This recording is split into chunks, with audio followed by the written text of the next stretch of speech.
नमस्कार, मैं हूं दिबांजलि मोइत्रा। अमेरिका में राष्ट्रपति चुनाव होने वाला है। ऐसे में डेमोक्रेट और रिपब्लिक दोनों पार्टी के उम्मीदवारों की तरफ से भारतीय वोटरों को लुभाने की कोशिश की जा रही। तो फिर सवाल उठता है कि आखिर इन अमेरिकियों का भारतीय हिंदू वोटरों के प्रति इतना आकर्षण क्यों है? तभी तो डोनाल्ड ट्रंप ने हाउडी मोदी कार्यक्रम अमेरिका में और भारत में नमस्ते ट्रंप कर लिया। तो वहीं डेमोक्रेट से उपराष्ट्रपति उम्मीदवार कमला हैरिस हैं, जिनका भारत से रिश्ता है।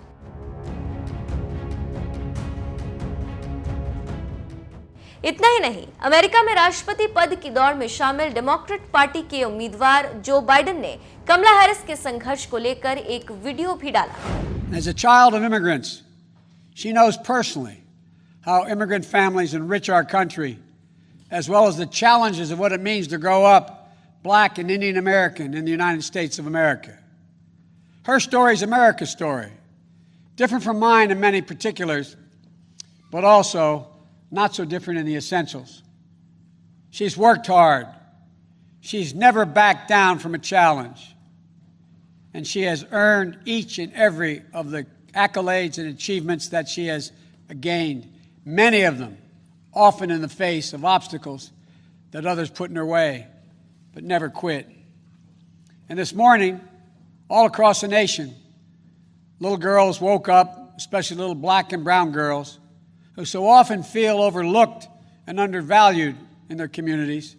But today, just maybe, they're seeing themselves for the first time in a new way as the stuff of president and vice president. America में लगभग 17 लाख भारतीय वोटर्स हैं। ऐसे में ये समझा जा रहा है कि अमेरिकी भारतीयों, खासकर कट्टर हिंदुओं का झुकाव मौजूदा राष्ट्रपति डोनाल्ड ट्रंप की तरफ हो सकता है, क्योंकि उन्हें भारत के समर्थक के रूप में देखा जाता रहा। कश्मीर और विवादित नागरिकता संशोधन कानून के मामले में ट्रंप प्रशासन अधिकतर चुप ही रहा है। साथ ही सितंबर 2019 में अमेरिका के ह्यूस्टन में ट्रंप का शामिल होना और इसी साल फरवरी में ट्रंप का भारत दौरा भी ट्रंप के पक्ष में अमेरिकी भारतीयों के झुकाव का कारण हो सकता है। डेमोक्रेट्स के नेता के विरोधी बयान से भी डोनाल्ड ट्रंप को फायदा हो सकता है। अमेरिकी भारतीयों के विजन डॉक्यूमेंट में क्या है खास? आतंकवाद को खत्म करने में और पाकिस्तान, चीन समेत पड़ोसी देशों पर लगाम कसेगी बाइडेन प्रशासन। हिंदू, सिख, मुसलमान, जैन और दूसरे संप्रदायों के सभी अमेरिकी भारतीयों के खिलाफ हाल के दौर में नस्लीय हिंसा बढ़ी है। आज उन्हें यह भरोसा दिलाने की जरूरत है कि वॉशिंगटन में बैठे नेताओं का समर्थन उनके साथ होगा। जो बाइडेन ये सुनिश्चित करेंगे कि देश के प्रवासन नियमों में परिवार को साथ रखने पर ध्यान दिया जाएगा और परिवार के लिए वीजा के पहले से पड़े मामलों को जल्द निपटाया जाएगा। देश की आर्थिक स्थिति को देखते हुए वो परमानेंट और नौकरियों के लिए वीजा की संख्या बढ़ाएंगे और विज्ञान, तकनीक, इंजीनियरिंग और गणित के क्षेत्र में काम करने के इच्छुक पीएचडी कर चुके छात्रों पर लगी रोक को हटाएंगे। हाई स्किल्ड लोगों के लिए अस्थायी वीजा के नियमों में सुधार की कोशिश की जाएगी और देशों के आधार पर सीमित संख्या में ग्रीन कार्ड जारी की संख्या भी बढ़ाएंगे। अमेरिकी मुसलमानों के लिए विजन डॉक्यूमेंट से बढ़ी थी नाराजगी। हाल ही में जो बाइडेन ने अमेरिकी मुसलमानों के लिए जो विजन डॉक्यूमेंट जारी किया था, उसमें कश्मीर और एनआरसी का जिक्र था, जिससे कई लोग नाराज हो गए थे।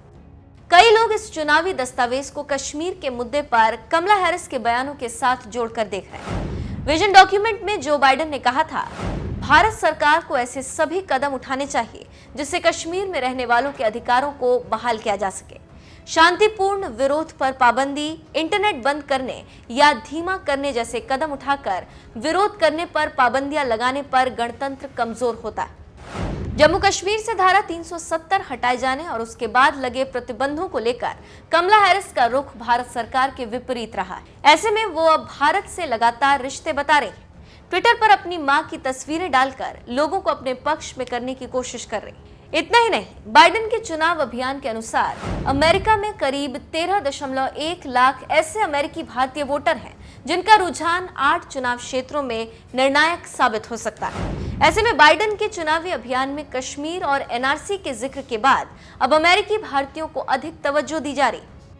14 और 15 अगस्त को बाइडेन ने अमेरिकी भारतीयों और पाकिस्तानियों के लिए वर्चुअल कार्यक्रम भी आयोजित किए थे। इधर चुनाव की तैयारियों में जुटा ट्रंप खेमा भी भारतीय अमेरिकी वोटों के एक बड़े तबके के समर्थन की उम्मीद कर रहा है। Trump victory Indian American finance committee के एक आकलन के अनुसार भारतीय अमेरिकी वोटर्स में से करीब आधे वोट बाइडेन की बजाय ट्रंप के पक्ष में जा सकते हैं। ऐसे में अमेरिका में रह रहे भारतीय वोटर काफी निर्णायक भूमिका में। इसी को साधने के लिए दोनों पार्टी लगातार कोशिश कर रही, लेकिन देखना दिलचस्प होगा कि क्या कमला हैरिस के सामने आने से भारतीयों का रुझान डेमोक्रेट की तरफ जाएगा या फिर डोनाल्ड ट्रंप के लिए वो वोट करेंगे।